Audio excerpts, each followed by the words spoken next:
मैं चाहूंगी दो लाइन में शंकराचार्य जी के बारे में अगर आप बता पाए, चारों मठों की उनकी ओर से स्थापना की गई थी, पूर्व पश्चिम उत्तर दक्षिण, और क्या महत्ता है हिंदू शास्त्रों में उनकी? एक ब्राह्मण के घर में शंकराचार्य जी गए और ब्राह्मणी के द्वारा उनको जो कुछ मिला उसमें कनकधरा स्तोत्र में उन्होंने लक्ष्मी का कामना किया। इस क्षेत्र में अंगम भरे पुलक भूषणम आश्रयंतिम, और सोने की आंवला की बरसात हुई जिससे चारों मठ की स्थापना हुई। माननीय प्रधानमंत्री जी की एक सबसे बड़ी चीज है आयु विद्या यशो बलम। जितना वो साष्टांग प्रणाम करते हैं संत को, ब्राह्मण को, तीर्थ को, वो आयु विद्या की प्राप्ति होती है, बल की प्राप्ति होती है। और एक चीज धर्म सम्राट करपात्री जी ने अपने समय में भारत के भूमंडल पे बता गए कि हिमालय के खंड में तपस्या करने वाला व्यक्ति भारतीय संस्कृति के धरोहर को आगे बढ़ाएगा। बिल्कुल सर, उस समय मैं लौटूंगी आपके पास। सुधांशु त्रिवेदी जी भी हमारे साथ, भारतीय जनता पार्टी के राज्यसभा सांसद, इस वक्त हमारे साथ बीजेपी के नेता जुड़ चुके हैं। सुधांशु जी, सबसे पहले तो इन तस्वीरों पर मैं आपकी टिप्पणी लेना चाहूंगी। प्रधानमंत्री नरेंद्र मोदी इस वक्त केदारनाथ के दर्शन कर चुके हैं, रुद्राभिषेक का कार्यक्रम समाप्त हो चुका है और विकास कार्यों पर जिस पर सभी की निगाह टिकी हुई है उसका जायजा लेते हुए पीएम मोदी। चित्रा जी, आज प्रधानमंत्री जी को जब हम सब इस स्वरूप में देखते हैं तो बरबस हमारे मन में स्मरण आता है कि बताइए 3 दिन पहले प्रधानमंत्री जी ग्लासगो में थे, कल वो जवानों के साथ दीपावली मना रहे थे और आज केदारनाथ जी के धाम के ऊपर उपस्थित हैं। अर्थात कल वो राष्ट्र रक्षा के कर्म के प्रति समर्पित थे, आज वो धर्म के प्रति समर्पित हैं।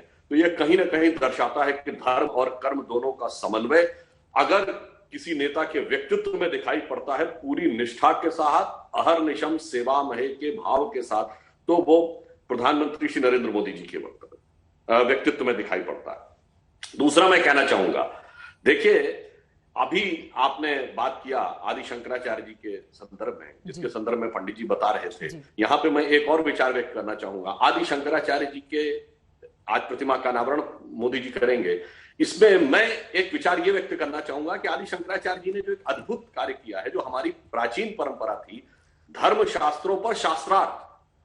मैं चुनौती से कहता हूं, दुनिया में कोई ऐसा, जिसको आप रिलीजन कहते हो, धर्म मत संप्रदाय कहता हूं, जो अपनी रिलीजियस टेक्स्ट के ऊपर डिस्कशन की अनुमति देता हूं। बिल्कुल, मैं आपके पास लौट रही हूं सुधांशु जी। प्रधानमंत्री चूंकि उस हिस्से में पहुंच चुके हैं आदि गुरु शंकराचार्य की, और आप देख पा रहे हैं ओम भगवते रुद्राय, इस तरह की जितनी दीवारें वहां पर बनाई गई हैं, अब पीएम धीरे धीरे करके नीचे की ओर, क्योंकि निचले वाले हिस्से में आदि गुरु शंकराचार्य की मूर्ति है और इस तरह से बनाया गया है पूरे के पूरे परिसर को, ताकि किसी भी तरह से मूर्ति को नुकसान नहीं पहुंचे। और जो दीवारें वहां पर बनाई गई हैं वहां पर उकेरे गए हैं श्लोक, जैसा कि आप देख पा रहे हैं, ओम रुद्राय नमः, और इसके अलावा ओंकारेश्वर की तमाम बातें, ओम त्र्यंबके यजामहे सुगंधिम पुष्टिवर्धनम। आप देख पा रहे हैं प्रधानमंत्री नरेंद्र मोदी अब धीरे धीरे करके इस परिसर से आगे की ओर आते हुए, और उर्वारुक में बंधन आए, इन तमाम लाइनों को उच्चारित करते हुए यकीनन जो भक्तजन है वो आगे की ओर आ पाएंगे। और बिल्कुल ठीक नीचे यहां पर आदि गुरु शंकराचार्य की 12 फीट की ऊंची मूर्ति है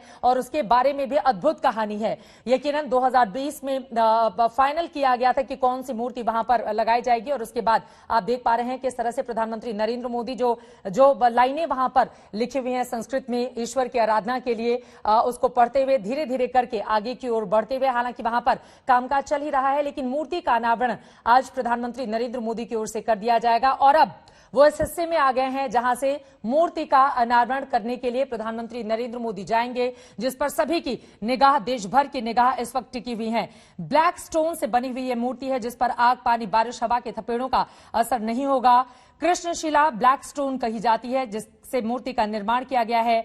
मूर्ति के लिए लगभग 130 टन की एक ही शिला ली गई थी जिसे काट छांट कर मूर्ति बनाई गई है, और अब प्रधानमंत्री मोदी उस मूर्ति का अनावरण करने के लिए पहुंच चुके हैं। और आप देख पा रहे हैं कि अब इस पर्दे को वो हटाएंगे, जिसके बाद आदि गुरु शंकराचार्य की ये तस्वीरें आप देख पा रहे हैं अब यकीनन देश भर में जाएंगी, कितनी खूबसूरती से एक एक हिस्से को उनके हाथों में वेद की ऋचाएं हैं। और अब प्रधानमंत्री नरेंद्र मोदी आगे की ओर बढ़ते हुए और आदि गुरु शंकराचार्य की मूर्ति का अनावरण करने के बाद आगे वो जा रहे हैं। सितंबर 2021 में मूर्ति को मैसूर से चिनूक हेलीकॉप्टर के जरिए उत्तराखंड लेकर आया गया था और फिर चिनूक हेलीकॉप्टर से यहां पर लेकर आया गया और अब शंकराचार्य के पास पहुंच चुके हैं और वहां पर भी बैठकर साधना, आराधना, पूजा पाठ करते हुए प्रधानमंत्री नरेंद्र मोदी आपको दिखाई देंगे।